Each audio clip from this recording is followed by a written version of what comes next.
Alors on fait des cas pratiques aujourd'hui. Alors, question mariage. Elle est contre le mariage, mais elle a fait une demande à sa tierce qui sort de nulle part. Se ment-elle à elle-même parce que tu te sens trahi. Et t'as bien raison de te sentir trahi. Après, si par elle tu sous-entends une runneuse, non seulement c'est normal, et c'est un peu un exercice de comment dire, de pas la croire. Tu m'as bien entendu. Le truc, c'est que les renards, et c'est, comment dire, elle, quand elle le fait, elle est convaincue, hein. Y a pas, c'est la meilleure idée de la Terre. Elle est en train de s'ouvrir à un truc qu'elle s'interdisait avant, elle va dans des contrées inexplorées. Pour elle, là, elle vit sa meilleure life. Y a pas de souci. Est-ce que sa life va vraiment se dérouler comme ça? Rien n'est moins sûr. Parce que les renards, ils ont tout le temps, tout un tas de plans dans la tête absolument supra bien ficelés. Ils sont sûrs de sûr. Ça va bien se passer comme ça. Et dans la réalité des faits, ils se cassent que la gueule, mais d'une puissance. Putain, ils se rétament. C'est-à-dire que tu peux être sûr que le renard, la renneuse qui dit mais ça, mais c'est l'amour de ma vie, mais c'est sûr, la nanana. Allez, tu lui donnes 6 mois, 1 an, le truc c'est plié. Oui, mais je vais faire ça comme entreprise professionnelle, mais je vais exploser avec ça, je le sens, j'ai l'intuition, machin. Liquidation judiciaire. C'est ça. Mais c'est parce que ça, en fait, ils suivent. Faut savoir que l'énergie runner, elle est hyper parasitée. Ce sont des gens qui ont une énergie avec plein de petits trous. L'amnésie, je vous qualifie tout le temps ça d'espèce de trou dans l'énergie. L'énergétique déteste le vide. S'il y a un vide, ça appelle des parasites pour combler ce trou, ok? Donc en fait, eux, quand ils sont sûrs de leur truc et que c'est la bonne intuition et qu'ils en démordront pas, t'as 70% de chance que ça soit pas leur énergie saine qui parle. Ce sont les parasites qui sont dans le trou énergétique, tu vois. Et ça, le truc d'un parasite, et heureusement pour les renards, à un moment donné, le trou se résorbe, le trou se soigne, et donc du coup, les parasites sont de plus en plus étroits. Mais ça veut aussi dire que les décisions qui ont été prises par ces parasites, ou qui ont été influencées par ces parasites, se cassent quand il n'y a plus de raison qu'ils soient là. Tu vois ce que je veux dire? Donc ça, après, c'est là où c'est difficile, c'est que forcément, nous, on voit, en tant que chaser dans ces moments-là, on voit en fait un potentiel qui s'en va. C'est ça le truc. Nous, ça, c'est un exercice pour nous sur la question du potentiel. Pourquoi je suis amoureux, amoureuse d'un potentiel et pas d'une réalité, c'est-à-dire de quelqu'un qui est en face de moi et qui me promet des choses et qui s'implique dans ses promesses, qui travaille vraiment pour en faire une réalité. Pourquoi je suis amoureux de quelqu'un, objectivement, qui n'a aucune attache avec moi? Ça, c'est parce qu'on est amoureux, on valorise le potentiel plus que la réalité des relations qu'on peut avoir avec quelqu'un. De façon purement neutre, de façon sociale. C'est-à-dire, on se berne d'illusions, appelées le potentiel, plutôt que de regarder avec des yeux vraiment plein de discernement ce qui est en train de se passer pour nous, quel type de relation on entretient avec l'autre, voilà. En gros, on valorise le potentiel qui appelle forcément, qui excuse facilement la toxicité, on valorise ça avec la toxicité bien excusée, bien comprise, bien mais ça ira mieux, avec un peu d'optimisme, un peu illusoire comme ça, plutôt que de regarder en face les choses comme elles sont, quitte à chialer un bon coup, mais chialer une dernière fois. Tu vois ce que je veux dire? Donc ça, c'est notre exercice à nous en tant que chaser. L'exercice côté runner, c'est à un moment donné, très bien, ils suivent leur intuition. Quelque part, ils ont raison. Parce que si le parasitage arrive à les influencer de telle manière qu'ils prennent des décisions qui impactent grandement leur vie, à un moment donné, il faut aussi qu'ils se posent et qu'ils se rendent compte qu'ils soient parasités comme ça, qu'ils commencent à faire quelque chose par rapport à ça, au lieu de suivre bêtement. Enfin, ça, c'est un peu le même coup quand on dit aux enfants, s'il y a un monsieur dans la rue qui t'offre des bonbons, tu les prends pas, s'il te plaît, tu vois. Bon, ben, le runner, pendant longtemps, il m'a dit, ah, tu m'offres des bonbons, c'est trop gentil, c'est toi l'amour de ma vie, ah, je te suis, tu dois avoir un gros paquet de bonbons, alors, tu vois. C'est ça l'énergie renard pas soignée. C'est, comment dire, elle est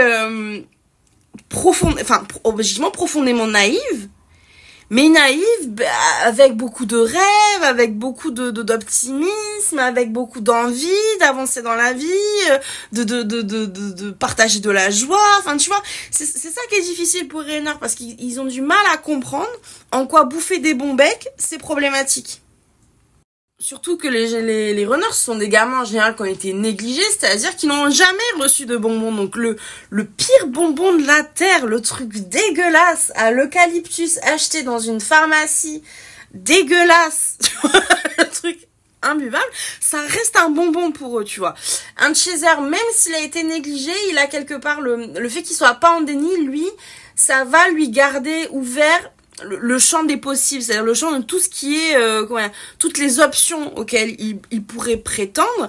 Donc s'il voit quelqu'un arriver avec un paquet de bonbons et genre do you want some candy, tu vois, le chaser il va dire mais tes bons becs de pharmacie à l'eucalyptus dégueulasse qu'on séchait en vitrine pendant 6 mois parce que personne n'achète cette merde, non, je préfère pas choper ce bonbon là, je préfère attendre, je préfère m'en passer, tu vois, je préfère attendre qu'on m'offre un vrai paquet de bonbons par envie et pas un truc foireux parce que t'essaies de m'attirer comme le petit poucet dans la forêt.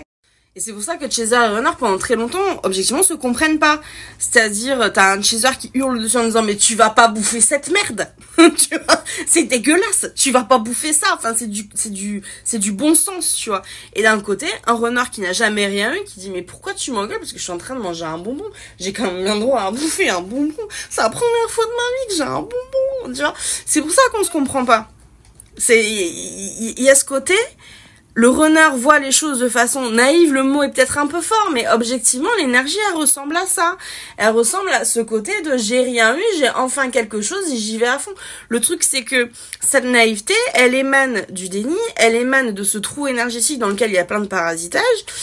Une fois que ce trou se résorbe, la naïveté aussi s'en va, tu vois.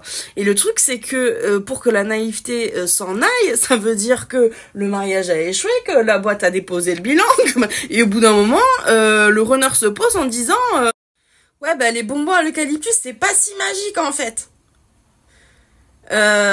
Ok, donc en gros, soit y a rien, soit y a que ça.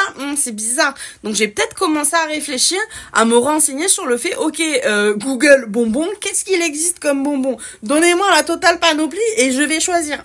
Je vais pas prendre le premier truc qu'on me donne, tu vois. Donc c'est ça le truc, mais ça c'est tout un process, tu vois.